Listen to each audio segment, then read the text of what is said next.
the world froze. One message, one headline, one unbearable sentence. King Charles has passed away. Millions of people across the globe stared at their screens, hearts pounding, eyes wide. The gravity of the words sinking in like a sudden, sharp winter chill. How does a world reconcile itself when a monarch, a symbol of continuity, tradition, and power, suddenly ceases to exist? And yet, while the United Kingdom and much of the Commonwealth was engulfed in grief, across the ocean in Montecito, California, whispers began circulating. Whispers of celebration. Whispers of something that seemed almost impossible, almost sacrilegious. Harry and Meghan, the most controversial couple in modern royal history, were reportedly marking the event, not with solemnity, but with private joy. Think about that for a second. While a kingdom mourned its king, a couple exiled from the royal fold quietly rejoiced. How could this happen? Why would they, of all people, be celebrating such a moment? These questions aren't just idle speculation. They cut to the heart of one of the most complicated, tension-filled stories of our era. A family torn between duty, loyalty, resentment, and ambition, playing out on a public stage watched by millions. Before we continue, please hit the like button, subscribe to the channel, and turn on the notification bell for updates. In these first moments after the announcement, the world's attention was divided. Breaking news flashes streamed across television channels. Radio broadcasts repeated the same words like a heartbeat that refused to stop. The king is dead. Tributes poured in from global leaders. Flags were lowered. Social media exploded. And yet, the narrative that would dominate whispers in elite circles, in high-end homes, and among palace insiders had already begun to form. Harry and Meghan were somewhere else entirely, disconnected from the pageantry, removed from the mourning, living life their way. But what does their way really mean? Is it the image carefully curated on Instagram? The lavish gatherings, the charity galas, the interviews where they paint themselves as misunderstood heroes? Or is it something more intimate, something private that no cameras capture, no reporters can touch? As you watch this unfold, as we dive deep into every detail, every whispered conversation, every hidden photo and message, you will begin to see a picture far more complex than the tabloids will ever admit. The story isn't just about mourning or celebration. It's about timing, about intention, about how two people can redefine what it means to be part of a royal family without actually being part of it. Think about this. Harry and Meghan are not the first to challenge royal conventions, but in a world where appearances matter more than truths, where every gesture is analyzed and every glance dissected, their actions carry weight and consequences. Every celebration, every choice, every public smile or private smirk becomes a statement. And in this case, it's a statement no one expected, one that seems, on the surface, almost shocking.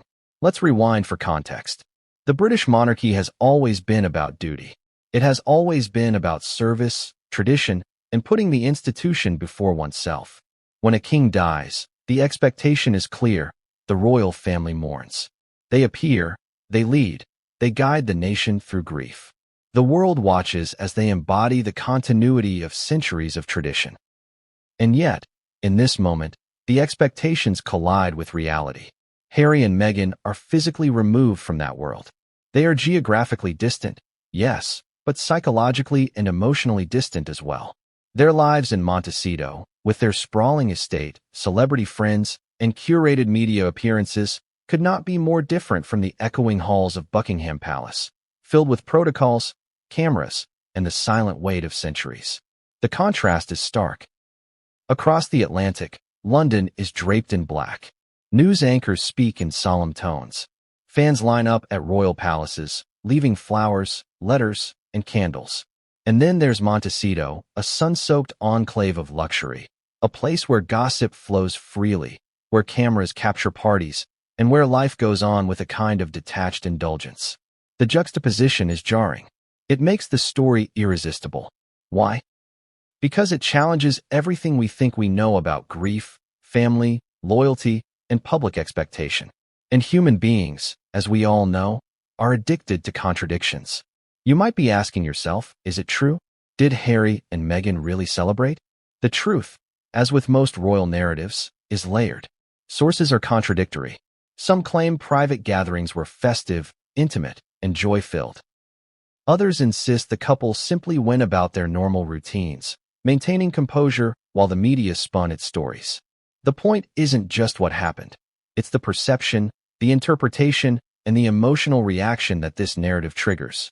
Humans are drawn to stories that defy expectations. And this one does, in ways that ripple far beyond the British royal family. Now, let's consider Harry and Meghan themselves. Their journey from beloved royal family members to international celebrities has been anything but straightforward. They have faced the glare of public scrutiny, the sting of media backlash, and the subtle, often invisible, pressures of family expectation. Every move they make is dissected. Every word they speak is weighed for hidden meaning. And yet, here they are, at a pivotal moment in history. A moment that tests not just loyalty but identity, personal freedom, and, perhaps, ambition. How do you navigate grief when the world is watching, when your family is bound by centuries-old tradition, and when your every choice could be read as betrayal? It is in this tension that the story truly unfolds. You'll see moments of stark irony. The grieving royal family contrasted with the serene Californian estate. Public condolences alongside private celebrations. A world mourning a monarch while whispers of private joy circulate in elite circles. And as we dig deeper, you'll uncover contradictions that will make you question what you thought you knew about loyalty, family, and the royal institution itself. What makes this story even more compelling is the timing. The king's passing, by itself, is monumental. But in combination with Harry and Meghan's actions, it becomes a narrative charged with moral ambiguity, public fascination, and emotional resonance. Every headline, every photo, every rumor serves as a thread weaving a larger tapestry of drama, tension, and human emotion. And as you watch, you might begin to wonder, what does it mean to truly be a royal? Is it birthright, duty, or personal choice? Can grief be authentic if it is public, or joy genuine if it is private? We are only at the beginning. Over the next several chapters, you will witness not only the reactions and celebrations, but also the intricate dynamics that define the modern British monarchy. You will see how old wounds, family rivalries, media narratives, and personal ambitions converge in a story that is as riveting as it is controversial. You will meet the voices behind the headlines, insiders, advisors, journalists, and the family members themselves. And along the way, you will encounter moments that challenge your assumptions, provoke anger, elicit sympathy, and, ultimately, leave you questioning what loyalty, love, and duty really mean. And just when you think you have it figured out, the story twists. Because while the world may focus on mourning or celebration, there are undercurrents, unseen, unspoken, and often explosive, that will redefine everything. What happened in Montecito that day, who was present, and what choices were made in private will shape the narrative for years to come. But the most shocking revelations are yet to come. Secrets that have remained hidden, decisions that may seem unfathomable, and moments that defy every expectation are waiting just beyond the horizon. So, as we begin this journey, ask yourself, how do we judge human behavior when it clashes with tradition? How do we process joy, grief, and loyalty when they exist in the same space, but in completely different worlds? And most importantly, what happens when the public story, the one we all see on screens, in newspapers, and online, only scratches the surface of the private reality? The moment the news broke, the world seemed to stop. One headline, one message, one piercing sentence. King Charles has passed away. Across London, the usually bustling streets fell silent.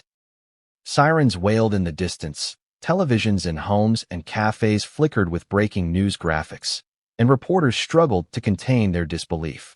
For a monarchy that has endured centuries, a moment like this feels almost unimaginable. And yet, it had arrived. In an instant, millions of people were plunged into a sea of grief, uncertainty, and shock. But grief is never uniform. Across the Commonwealth, reactions were as diverse as the nations themselves. In Canada, people gathered at city squares, holding candles, singing hymns, and sharing memories of a king they often only knew through televised speeches and historical narratives. In Australia, flags hung at half-mast, and politicians spoke solemnly about the enduring legacy of Charles. Social media became a flood of condolences, retrospectives, and hashtags. Hashtag King Charles Forever, hashtag RIP King Charles, hashtag Monarch in Memories, trending globally within minutes. Meanwhile, in the heart of the United Kingdom, the epicenter of mourning, public spaces transformed. Buckingham Palace, Westminster Abbey, and Windsor Castle became symbols of collective grief.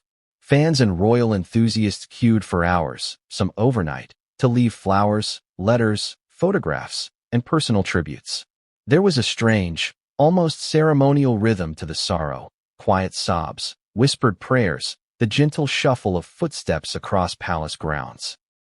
Reporters narrated every movement with a solemn cadence, reminding the world of the weight of history and the gravity of the moment. Yet while the world watched, another story quietly began to take shape, one that seemed almost inconceivable. Across the Atlantic, in the sun-soaked enclave of Montecito, California, Harry and Meghan were reportedly behaving differently. Sources claimed that while the United Kingdom was enshrouded in mourning, the couple was going about their day in a way that suggested a far more celebratory tone. Now, before you dismiss it as rumor or speculation, consider the historical context. Harry and Meghan's relationship with the monarchy has always been complicated, marked by a mix of admiration, rebellion, and public disputes. Every action they take is scrutinized, every movement interpreted, and every smile analyzed. In a moment charged with emotion, their behavior, whether intentional or not, carries enormous significance. Imagine the psychological dissonance: a world grieving the passing of a king, while two of his closest relatives appear, at least from some reports, to be detached from the mourning. How does one reconcile this contradiction? Human beings crave narrative coherence, yet this story challenges every expectation. It asks questions that few are willing to voice aloud. Can grief be authentic if it is public? Can joy exist alongside mourning without appearing disrespectful? And what does it say about loyalty, family, and identity when someone is physically and emotionally distant from a moment of historical significance? The news cycle, relentless as ever, amplified every subtle gesture and rumor. Social media users scoured Instagram posts, Twitter feeds, and lifestyle articles for any indication of Harry and Meghan's mood. Was that a smile too wide? A casual outfit inappropriate for mourning? Every observation became a talking point, every second of footage a potential scandal. Analysts and commentators debated endlessly. Were the Sussexes defying tradition, expressing freedom, or simply living their lives without concern for public perception? But beyond perception lies reality, and reality, in this case, is messy. Insider accounts, though fragmented and often contradictory, began to emerge. Some sources described a quiet gathering in Montecito, small, intimate, perhaps reflective, yet carrying a celebratory undertone. Others insisted that the couple's day was routine, devoid of public displays, and that any suggestion of revelry was sensationalized by media hungry for controversy. And therein lies the essence of this story. Truth becomes layered, interpretations multiply, and the line between fact and perception blurs. Let's zoom out for perspective. The passing of a monarch is not merely a personal loss. It is a global event, a pivot point in history. It marks the end of an era, the beginning of another, and the inevitable shifts in power, perception, and legacy. Yet, in this case, the narrative is complicated by distance, both geographic and emotional. Harry and Meghan are thousands of miles away, physically separated from the ceremonies, protocols, and public displays of grief. But their absence is not merely spatial, it is symbolic. It speaks to the ongoing tension between personal freedom and familial duty, between public expectation and private desire. And while some critics were quick to condemn, others approached the story with nuance, asking difficult questions. What is the true cost of royal life? What pressures have led Harry and Meghan to carve out a space entirely their own, away from the institutions that define them? How do you mourn someone whose life and legacy are inextricably linked to expectations you have spent years resisting? These questions do not have simple answers, but they form the backbone of a narrative that is as emotionally charged as it is complex. Historical parallels add depth to this moment. Think of Edward VIII, whose abdication in 1936 created waves of controversy and speculation. Think of Princess Diana, whose marriage, life, and tragic death forever altered perceptions of the royal family. Harry and Meghan are operating in the shadow of these stories, yet with the amplified scrutiny of modern media, instant global communication, and a public that demands both access and judgment. The stakes are high, and every choice resonates far beyond the walls of Montecito or Buckingham Palace. Consider the emotional landscape. Across the UK, tears fell freely. Stories of personal connection to the monarchy, childhood memories, cultural ties, moments of national pride were shared widely. In contrast, the alleged private celebrations in Montecito introduce cognitive dissonance, an emotional jolt that shocks the observer. Humans are wired to respond to contradictions with heightened attention, curiosity, and often, judgment. This is why the story grips the imagination. It is not just about events, but about the tensions between appearances, reality, and expectation. And yet, even as the world absorbed the shock, the Sussexes were navigating their own private realities.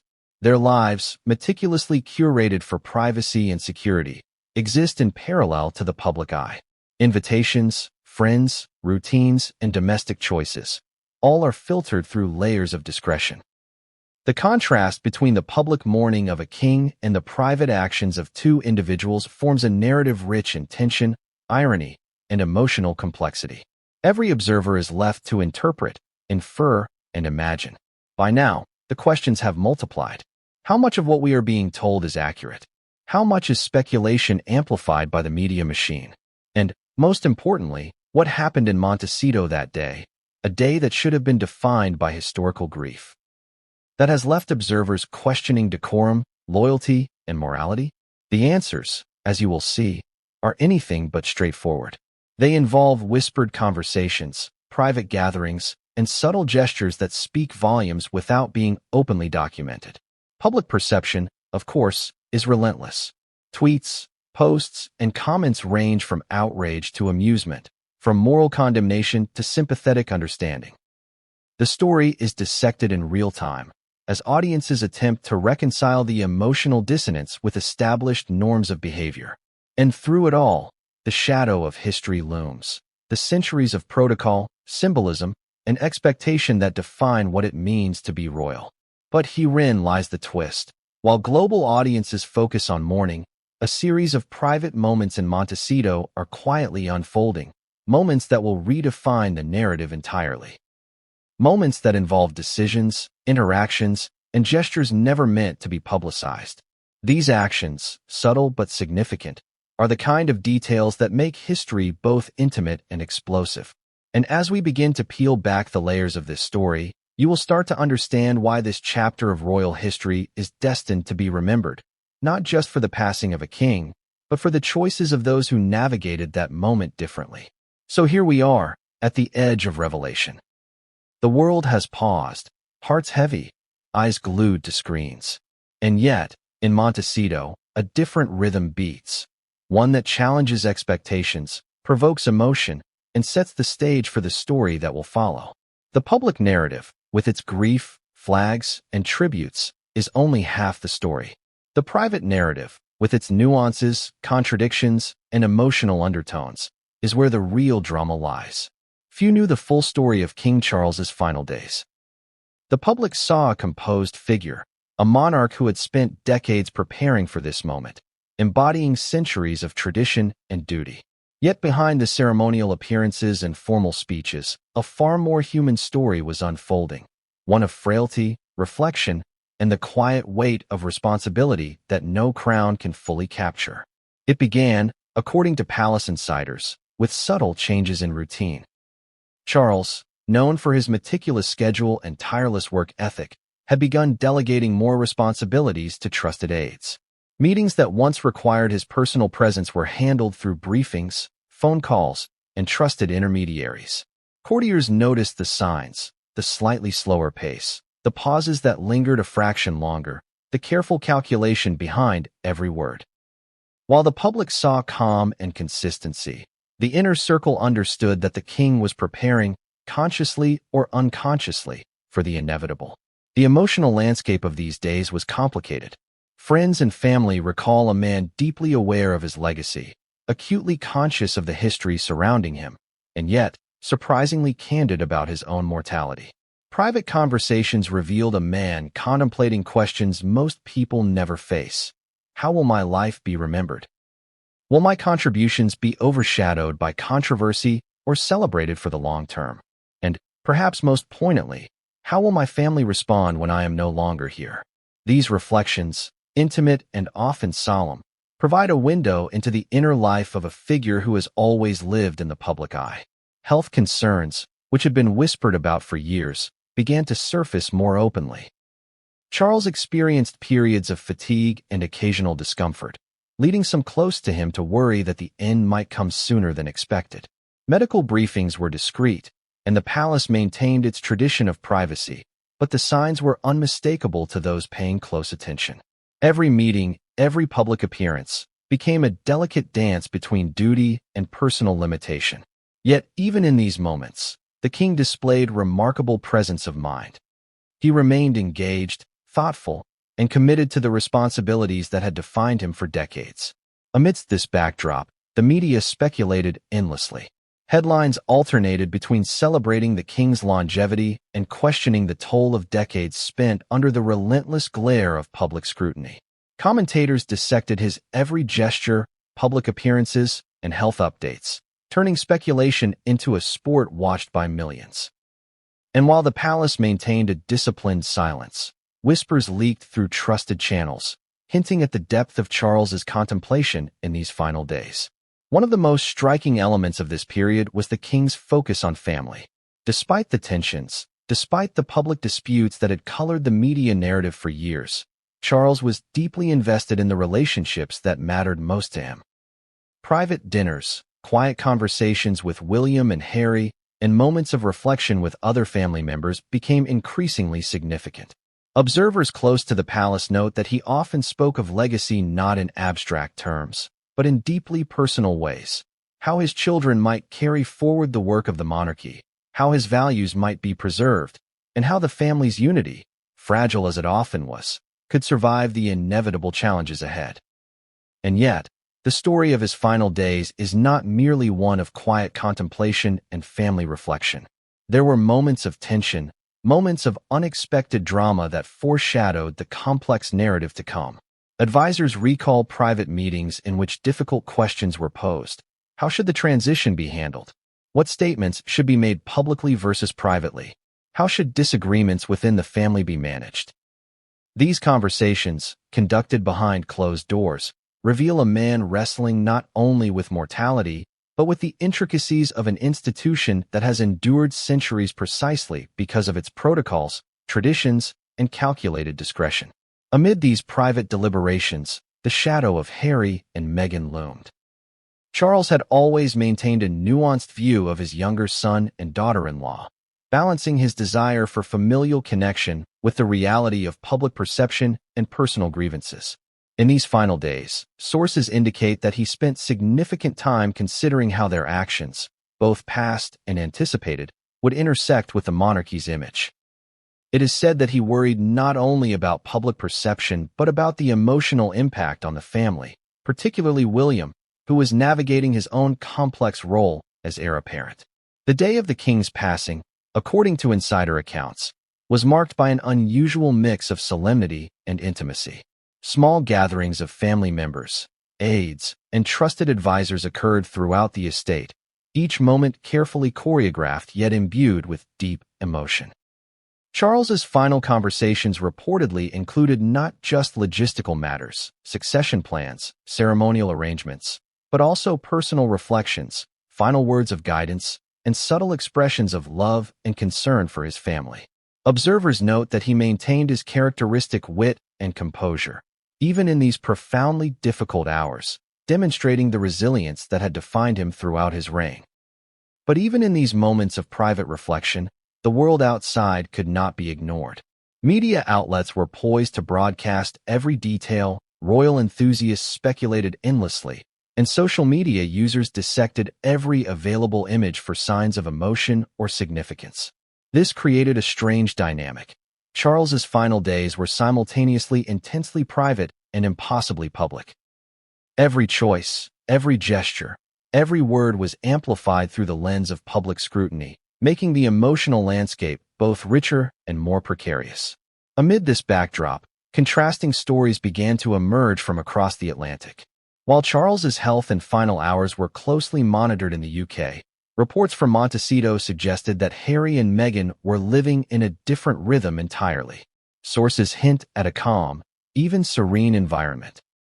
One where the couple continued their routines, hosted friends, and navigated the day with a sense of detachment from the gravity unfolding thousands of miles away. For those watching closely, the juxtaposition was jarring.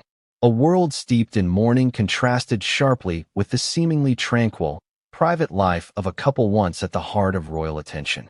The tension between these parallel narratives, one of grief and tradition, the other of autonomy and personal freedom, highlights a central theme of this story.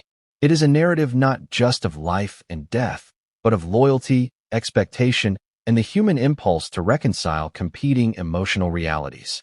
How does one honor a legacy while asserting personal independence? How does one navigate grief when removed from the rituals that define it? And most crucially, what impact do these choices have on the perception of family, duty, and public responsibility? Even in hindsight, the king's final days were full of contradictions and surprises. On the one hand, they were marked by dignity, composure, and adherence to centuries of royal protocol. On the other, they revealed the deeply human struggles of a man confronting mortality, family dynamics, and the weight of history. These dualities, public and private, duty and desire, tradition and autonomy, form the emotional backbone of this story. They also provide a lens through which we can begin to understand the complexities of Harry and Meghan's actions, the reactions of the royal family, and the ensuing media frenzy. And just when the narrative seems fully defined, when the world expects mourning to dominate every frame, every headline, every conversation, the story twists. Across oceans, in a sunlit enclave, choices are made that challenge expectations, provoke debate, and add layers of intrigue. These choices, subtle yet powerful, set the stage for a dramatic collision between public perception and private reality. The final days of King Charles, rich in reflection, fraught with emotion, and layered with complexity, were more than a countdown to history. They were the prelude to a series of events that would test the bonds of family, the limits of tradition, and the resilience of an institution that has survived centuries. And at the heart of this story lies a question that will echo through every chapter to come. How do those left behind navigate grief, duty, and personal ambition, especially when some are watching from afar, seemingly detached from the moment that defines an era? While the United Kingdom grappled with the passing of King Charles, thousands of miles away, life in Montecito carried on with a different rhythm. Palm trees swayed gently in the breeze, birdsong punctuated the morning, and the California sun cast a warm glow across manicured lawns and expansive estates. At the center of it all, Harry and Meghan moved through their days with an air of calm detachment, seemingly untouched by the global wave of grief that had enveloped their former home. For those unfamiliar, Montecito is not just another sunny enclave. It is a haven for celebrities, influencers, and those seeking privacy, security, and a lifestyle defined by elegance and discretion. Here, villas are hidden behind high walls, roads curve along hillsides, and neighbors include Hollywood royalty and high-profile philanthropists. The couple's estate, sprawling and meticulously maintained, reflects a life carefully curated, spaces designed for privacy, entertaining, and media management, all while projecting an image of serene affluence. Every room, garden, and terrace tells a story of intentional design, a stage set for a life lived simultaneously publicly and privately. From the outside, the day seemed ordinary. Yoga sessions on sun-drenched patios, quiet breakfasts shared between the couple and their children, occasional walks along winding paths. Friends and associates visiting the property describe a rhythm that is calm, deliberate, almost insulated from the storm of events unfolding elsewhere. Yet, as is often the case with public figures, ordinary appearances are rarely what they seem. Behind closed doors, layers of emotion, calculation, and intention interact in ways invisible to the casual observer. One cannot talk about Harry and Meghan in Montecito without acknowledging the weight of their journey. Their departure from the United Kingdom, the intense media scrutiny, the public controversies, and the personal revelations over the years have left indelible marks. Living in California represents both liberation and scrutiny. Liberation from centuries-old protocols and public expectations, but scrutiny in the form of paparazzi, social media analysis, and an ever-watchful global audience eager to interpret every gesture. The tension between freedom and visibility defines much of their daily existence. It is said that the couple's routines balance public-facing philanthropy with intensely private family time. Weekdays might involve video calls with charitable organizations, planning for community initiatives, or recording interviews designed to support causes close to their hearts. Yet the afternoons and evenings are intentionally private. Family dinners, playtime with their children, quiet walks through the grounds. Observers note that this structure reflects a deliberate effort to maintain control over both image and experience. A balancing act between being seen and being unseen, between engagement and isolation. But the optics of this life during King Charles's passing are striking. While the monarchy adhered to centuries of protocol, flags at half-mast, official statements, public appearances, the Sussex's California existence appears almost entirely removed from these expectations. Photographs circulated online show sunlit terraces, relaxed attire, and expressions that suggest calm or even contentment. For a public accustomed to strict interpretations of grief, the images prompted immediate questions. Is it indifference? Is it detachment? Or is it simply the assertion of autonomy in the face of centuries-old obligation? Historical context is key here. Harry's departure from royal life, coupled with Meghan's unique position as an American outsider, has always created tension between personal freedom and institutional expectation. In Montecito, these tensions manifest daily. The couple's lifestyle reflects not only comfort and privacy, but also an intentional reclaiming of agency, the ability to define their own schedule, set boundaries, and engage with the world on their own terms. For those following the story closely, every small detail, a smile, a stroll, a family gathering, becomes loaded with symbolic significance. Insiders report that during the days following King Charles's passing, Harry and Meghan were intentional about balancing respect for family and history with their personal routines. Private phone calls, messages to family members, and subtle gestures of acknowledgement were made, evidence, perhaps, that their actions were never entirely careless, but rather carefully calibrated. And yet, the perception from afar, particularly in the UK, painted a different picture. A couple celebrating, detached, even defiant. This perception, whether fair or not, set the stage for controversy and amplified scrutiny. The media, of course, amplified every nuance. Analysts dissected video clips, photos, and social media posts with a magnifying lens, searching for signs of disrespect or improper behavior. Headlines alternated between outrage, speculation, and sensationalism, fueling a narrative of celebration that may have been partially true, partially exaggerated, and partially imagined. This is the nature of public life for figures like Harry and Meghan. The interplay between fact, perception, and assumption becomes a battleground for reputation and influence. Despite the public frenzy, the couple maintained a controlled environment within their estate. Visitors describe an atmosphere of calm professionalism mixed with personal warmth. Friends recount conversations laced with humor, gentle irony, and reflective commentary on the world's reaction. These interactions, intimate and often private, reveal a couple attuned to both the weight of public perception and the importance of personal boundaries. In a sense, Montecito operates as a microcosm of their larger lives, insulated, deliberate, and meticulously managed. Yet even in this seemingly insulated bubble, the events of King Charles's passing were impossible to ignore. Conversations inevitably turned to family, to grief, and to the complex emotions surrounding loss, loyalty, and legacy. Sources indicate that the couple reflected on the nature of royal duty, their own experiences, and the expectations placed upon them. These discussions, private and candid, provide a glimpse into the emotional depth that underpins public perception. Harry and Meghan are not merely actors on a global stage. They are individuals navigating the collision of personal emotion and public narrative. Adding another layer to the story are the rumored social interactions during this period. While some reports suggest quiet, intimate gatherings with close friends, others hint at moments of levity, subtle celebrations in private spaces, private acknowledgments of milestones, and the reinforcement of family bonds away from the public eye. The significance of these moments lies not only in their occurrence, but in their interpretation. In a world watching closely, even subtle gestures are amplified, debated, and given weight far beyond their original intent. And then there is the symbolism. Montecito itself, with its sunlit landscapes, high walls, and serene environment, becomes more than a location. It becomes a metaphor.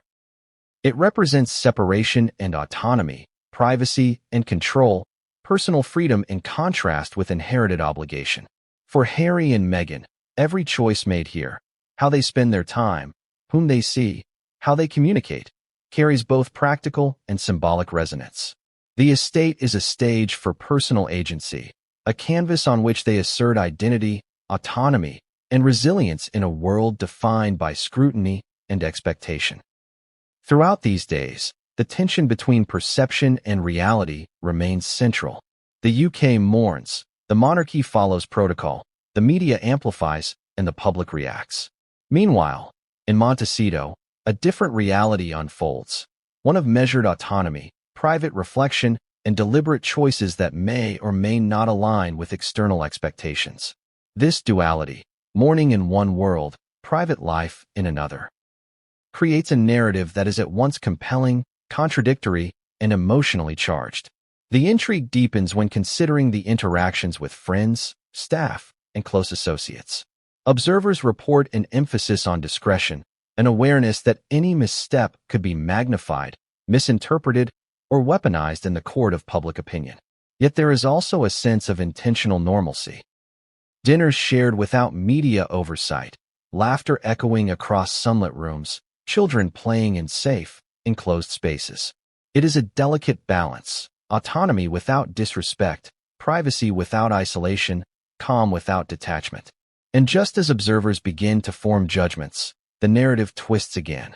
The couple's private choices, their measured behaviors, and their subtle gestures of acknowledgement reveal a complex interplay between emotion, intent, and public interpretation. It becomes clear that life in Montecito is not merely about escape or celebration. It is about crafting a personal narrative, maintaining family cohesion, and navigating a world that watches with relentless scrutiny. Even before King Charles's passing, tensions within the royal family were simmering, shaped by decades of history, public scrutiny, and private disagreements. The fissures, once subtle and private, had grown into visible cracks, ones that would now be illuminated in stark relief by recent events. The rift between the two branches of the family, particularly between Prince William and Prince Harry, had been the subject of endless speculation, documentaries, and media coverage. Yet few truly understood the depth of emotion, loyalty, resentment, and expectation that underpinned these divisions. The story begins with the brothers themselves. William, heir apparent, had long been seen as the embodiment of continuity, duty, and royal discipline. Every gesture, every word, every appearance is meticulously measured against centuries of precedent. He understands, as no one else does, the weight of expectation, the gaze of a global audience, the judgment of advisors, and the ever-present pressure to uphold tradition. In contrast, Harry, once the carefree younger son, had increasingly sought autonomy. His choices, from his military service to public statements, from interviews to his relocation to Montecito, signaled a growing divergence in values, priorities, and approaches to royal life. The rift, insiders say, is emotional as well as logistical. It's about identity, legacy, and the question of loyalty. William is deeply invested in the preservation of the institution, in ensuring that the monarchy maintains its legitimacy relevance, and respect. Harry, by contrast, has often questioned the system itself, critiqued its treatment of family members, and sought a life outside its rigid structures. The tension is compounded by Meghan's influence, a figure both celebrated and vilified, whose presence challenges assumptions, norms, and traditions in ways that amplify existing divisions. During King Charles's final days, the differences between the brothers became more pronounced. William reportedly felt the weight of expectation acutely. To appear composed, to demonstrate leadership, to navigate public mourning with dignity. Harry, thousands of miles away in Montecito, faced a different set of priorities: privacy, family cohesion, and control over narrative. Sources suggest that private communications between the brothers were strained, marked by misaligned expectations and unspoken frustrations. Every message carried subtext. Every planned call was loaded with potential misunderstanding. Historical context further complicates the picture. The royal family is not merely a unit of relationships. It is an institution, an enduring symbol of continuity. Its members are constantly balancing personal desire with public duty. Missteps, perceived slights, or unfulfilled expectations can have ramifications far beyond the individuals involved. In this context, Harry's departure from the UK, his candid interviews, and his relocation to California are more than personal choices. They are disruptions to the established order, signals that ripple across both family and institution. It is in this framework that we must understand the alleged celebrations in Montecito. To some, they appear as acts of defiance or detachment. To others, they are expressions of personal autonomy, a refusal to allow grief to be dictated by proximity or protocol. What is clear is that the divergence between William's measured adherence to tradition and Harry's pursuit of freedom has reached a point of no return. Every event, every gesture, every statement now carries amplified significance. The rift is also fueled by media narratives. Documentaries, interviews, and investigative reporting have frequently highlighted the friction between the brothers, often framing the story in stark, sensational terms. Sibling rivalry, betrayal, and the erosion of trust. While such portrayals may exaggerate or oversimplify, they resonate because they reflect underlying tensions. Public perception becomes another layer in the conflict, shaping behavior, influencing decisions, and reinforcing divisions. Beyond the brothers themselves, the extended family dynamic is equally complex. Kate Middleton, beloved by many as a symbol of stability, is often portrayed as mediating or balancing figure, attempting to navigate the delicate interplay between William, Harry, and Meghan. Courtiers and insiders describe private efforts to maintain civility, preserve family connections, and prevent public spats from escalating into irreversible fractures. Yet these efforts are challenged by history, media scrutiny, and the deeply personal grievances that continue to simmer beneath the surface. The emotional stakes cannot be overstated. Family is intertwined with duty, loyalty, and identity. Disagreements are rarely simple. They are laden with the weight of expectation, historical precedent, and personal investment. Each party interprets actions through the lens of their experiences, fears, and priorities. Harry's sense of alienation, compounded by perceived slights and criticism, meets William's commitment to continuity, discipline, and public image. The collision of these perspectives generates tension that is visible, palpable, and enduring. One illustrative moment reportedly occurred during a private phone call in the days following Charles's passing. Sources indicate that words were exchanged that revealed deep-seated resentment, frustration, and unspoken anger. Harry, advocating for privacy and autonomy, was met with William's insistence on adherence to protocol, tradition, and family unity. The conversation, though contained and private, exemplifies the emotional chasm that now separates the brothers. It is a chasm fueled not only by past grievances, but by differing visions of what it means to be royal in the modern age. This rift extends into public perception as well. Observers around the world interpret actions through their own biases, assumptions, and expectations. Harry's life in Montecito is scrutinized, interpreted as either celebration or detachment, defiance or autonomy. William's appearances in London are analyzed for signs of composure, leadership, or hidden tension. Every gesture is magnified, every interaction dissected, and every choice becomes fodder for discussion. The media frenzy, far from being a peripheral factor, actively shapes the narrative, reinforcing divisions and amplifying the emotional stakes. And yet, beneath the visible tension lies a complicated emotional landscape.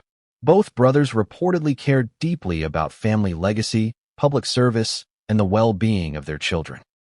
Both experience grief, loss, and uncertainty, albeit expressed in different ways. William's grief is public, ceremonial, aligned with expectation. Harry's is private, reflective, and intertwined with the pursuit of personal freedom. These differing expressions create misunderstanding, further fueling the perception of conflict while masking the underlying human experiences of love, loss, and loyalty. As the days unfolded, the rift deepened. Private communications, logistical disagreements, and subtle gestures of difference underscored a growing divide. Analysts suggest that the underlying tension is unlikely to be resolved quickly, if at all. Every subsequent interaction carries the potential for reinforcement or reconciliation, yet the emotional and historical weight of decades-long patterns of behavior makes resolution complicated. This growing tension also influenced how the family navigated public appearances, statements, and tributes following King Charles's passing. William, tasked with maintaining continuity and projecting unity, found himself balancing personal grief with institutional duty. Harry, physically distant and emotionally autonomous, shaped a parallel narrative in Montecito. The divergence of these paths highlights not only the personal choices of the individuals involved, but also the structural and symbolic pressures inherent in the monarchy itself. In short, the royal rift is no longer subtle. It is visible, emotional, and deeply consequential. It is a story of family, of loyalty, of public expectation colliding with personal desire. And as the narrative continues to unfold, the world watches closely, interpreting every action, every word, every gesture. The passing of King Charles sent shockwaves across the United Kingdom, the Commonwealth, and the wider world. Streets in London and major cities were lined with crowds paying tribute, television broadcasts carried solemn statements, and social media erupted with a mixture of grief, admiration, and reflection. The optics were clear: a nation mourning a monarch who had served his people for decades, an institution steeped in centuries of tradition asserting its continuity.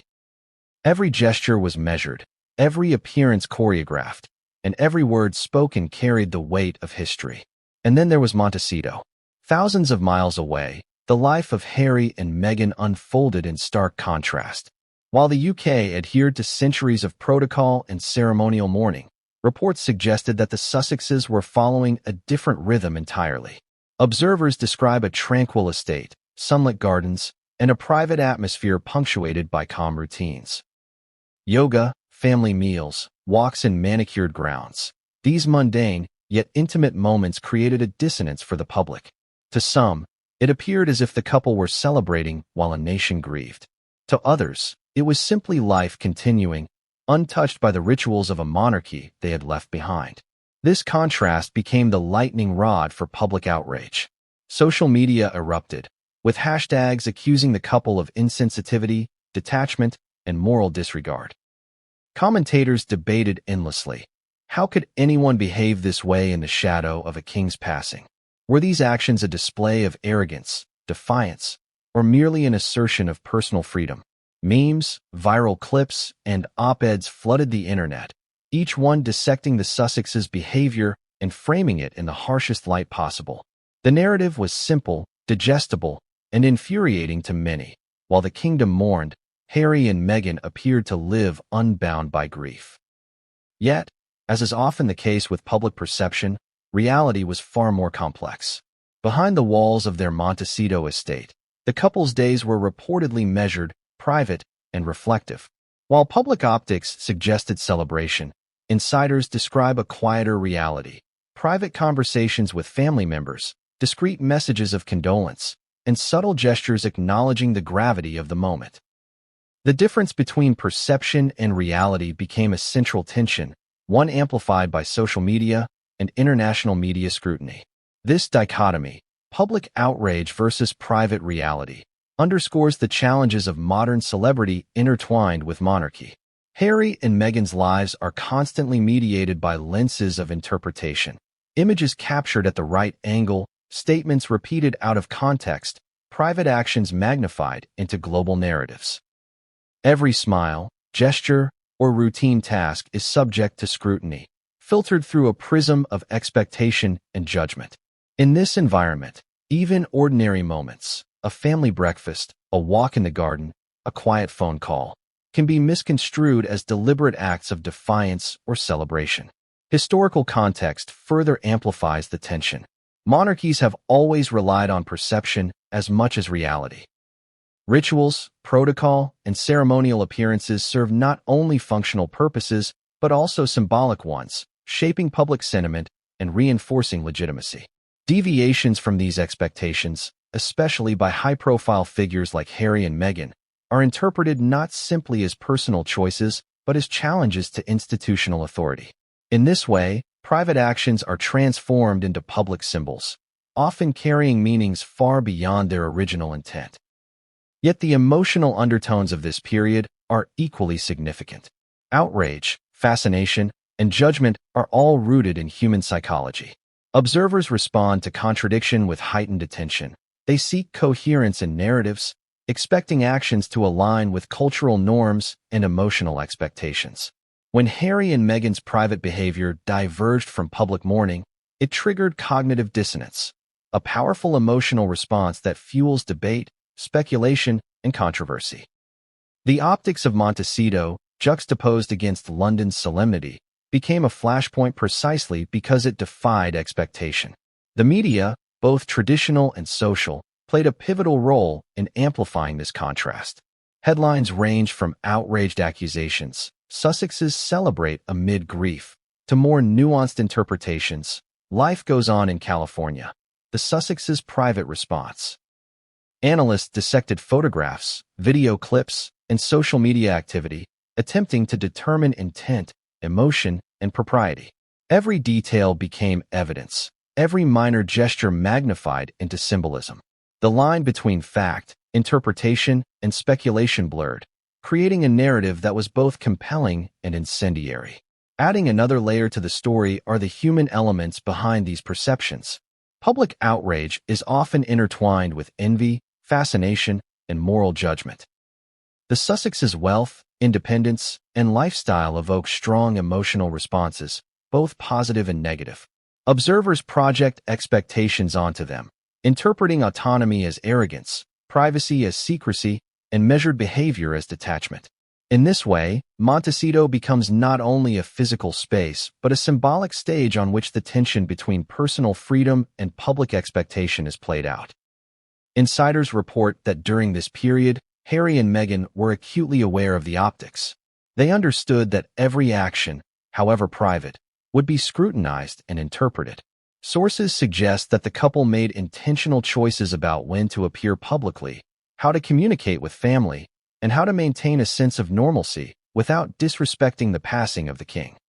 Their navigation of these choices reflects a sophisticated understanding of media dynamics, public perception, and emotional resonance. Yet, even with careful management, contradictions remain.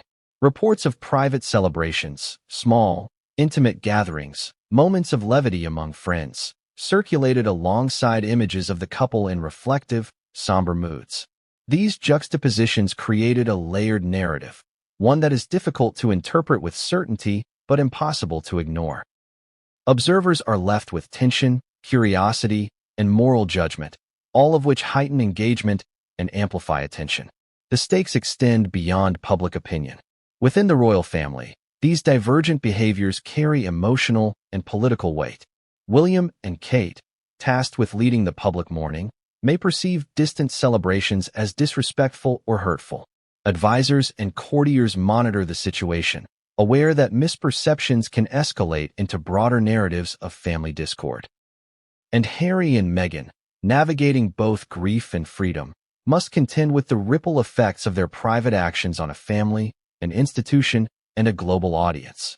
It is in this space, between public outrage and private revelry, that the drama intensifies.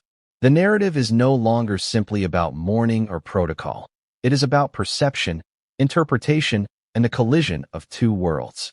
On one side lies tradition, expectation, and collective grief. On the other lies autonomy, private life, and carefully curated reality. The intersection of these worlds generates tension, emotion, and curiosity, compelling observers to engage, speculate, and debate. And just as the story seems defined by opposition, unexpected details emerge. Messages from friends, subtle acknowledgments, and private reflections suggest that Harry and Meghan's behavior cannot be reduced to simple judgment. There are nuances, contradictions, and emotional depths that complicate any narrative of insensitivity or detachment. These details, often hidden from public view, reveal a story of balance, intentionality, and human complexity. The tension between public outrage and private reality sets the stage for what comes next, a deeper exploration of the actions, intentions, and motivations that define this extraordinary moment. In a story of grief, duty, and autonomy, perception is as powerful as reality, and every gesture carries weight far beyond its immediate context. Observers may debate, criticize, or admire, but the truth of Montecito, like much of human experience, exists in layers, contradictions, and moments unseen by the public eye. In any story involving royalty, secrets, and global scrutiny, insiders are the lifeblood of narrative. They are the eyes and ears who provide glimpses behind closed doors, fragments of truth that can illuminate the tension, drama, and emotion that official statements often obscure. Following the passing of King Charles, a new wave of inside accounts began to emerge, each promising a glimpse into what really happened in Montecito, Buckingham Palace, and the broader royal circle. Sources ranged from former staff members and advisors to close friends and distant relatives. Some spoke anonymously, fearful of professional repercussions, legal action, or social ostracism. Others, emboldened by personal convictions or financial incentive, provided details that seemed shocking, contradictory, or revelatory. Collectively, these accounts painted a picture of Harry and Meghan's behavior that was layered, emotionally complex, and, in many ways, at odds with public perception.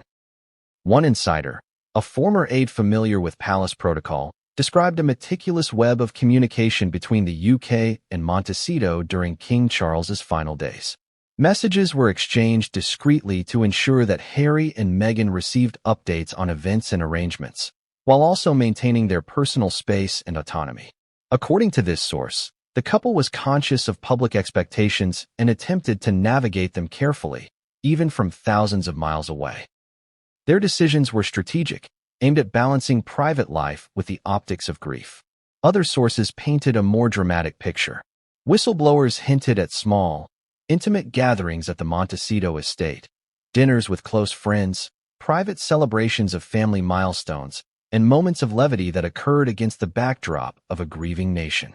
The imagery was striking. While London paused, Montecito hummed with life, subtle laughter, and quiet movement.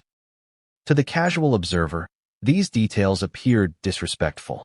To those inside, they were personal choices, reflecting the couple's desire for autonomy, family cohesion, and mental health maintenance. Media outlets pounced on these leaks, amplifying every nuance. Headlines suggested scandal, defiance, and moral outrage, while opinion columns debated whether private actions could ever be fully separated from public expectation. For the royal family, these revelations were a double-edged sword. They provided insight into distant family members, but also fueled speculation, judgment, and tension. Insiders warned that perception, amplified by media and social platforms, often outweighs reality, creating narratives that are difficult to correct once they take hold. Whistleblowers also highlighted the emotional landscape in Montecito. Friends described a mix of introspection and celebration, a balancing act of acknowledging grief while preserving family stability. Sources noted that Meghan, in particular, encouraged reflection, humor, and connection during this period, an approach that some viewed as irreverent, but others understood as emotionally intelligent. Harry, meanwhile, focused on maintaining cohesion with his children, ensuring routines were steady, and communicating with family in the UK when appropriate. The combined narrative suggested a couple navigating one of the most delicate periods in their lives with both caution and intention. Yet not all accounts were aligned. Some insiders emphasized moments of tension, frustration, or conflict. Disagreements over protocol, differing interpretations of grief, and miscommunications across time zones fueled speculation. Reports suggested that even within Montecito, decisions about what was appropriate, who to invite, what activities to engage in, how to communicate with the UK, sparked debate. These internal nuances highlight a broader truth. Human behavior, particularly under pressure, is rarely linear or simple. Harry and Meghan's choices were influenced by personal values, emotional needs, and a constant awareness of how they might be interpreted by the world. Beyond the personal dynamics, whistleblowers revealed systemic pressures. The couple's past interactions with the media, legal disputes, and public controversies contributed to an atmosphere of hypervigilance. Every action was filtered through multiple lenses: personal intent, family expectation, media scrutiny, and public perception. In this environment, even mundane behaviors, a walk in the garden, a casual conversation, became symbolically charged, open to misinterpretation or sensationalization. Insiders also spoke to the emotional toll. Being removed from the public rituals surrounding the passing of a monarch created tension, guilt, and anxiety. Some described moments of private reflection in Montecito. Evenings spent considering the family's grief, calls to relatives to express condolences, and private moments of remembrance. These actions, largely invisible to the public, reveal a layer of complexity often missed by headlines. The narrative is not one-dimensional. It is fraught with contradictions, emotional spikes, and moments of subtle reconciliation. Another theme emerged from insider accounts: the strategic communication between Harry and Meghan and their advisors. Whistleblowers noted careful planning regarding statements, social media posts, and interactions with journalists. The couple reportedly sought to maintain dignity, privacy, and personal narrative control, while also acknowledging the significance of King Charles's passing. Every choice reflected a tension between autonomy and duty, private life and public expectation, a balancing act that few outside the inner circle could fully appreciate. The presence of whistleblowers also underscores a crucial truth: perception often shapes reality. Leaks, anonymous accounts, and partial truths become magnified into fully formed narratives. For the public, these narratives can appear factual and definitive, even when they are incomplete or biased. For the royal family, they create additional pressure, fueling tensions and shaping subsequent decisions. For Harry and Meghan, they represent a constant need to navigate external scrutiny while preserving internal coherence and family stability.